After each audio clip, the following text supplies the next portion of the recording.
exercise is the side laying clam, very common exercise for those glutes. We're just going to make sure that we're getting it in the right position today. So you're going to be laying down on your side. We want to be thinking about relaxing our neck, relaxing our jaw, relaxing all the muscles through the upper chest. We also want to make sure that our rib cage is stacked over those hips and that the spine is nice and aligned, because as we know, we can't fully engage the correct muscles if the spine is out of whack, because that changes the diaphragm and the pelvic floor. So we're going to make sure that we have a little bit of a gap actually underneath our rib, between our side and the floor. That makes sure that everything is nice and in line. What you can do is, if you want to, is lay your back against a wall, and that will refrain you from tipping backwards.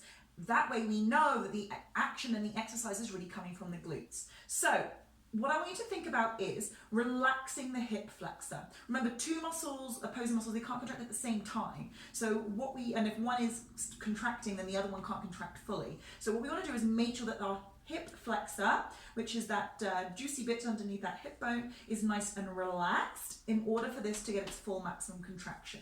So what we're going to do is we're going to take an inhale.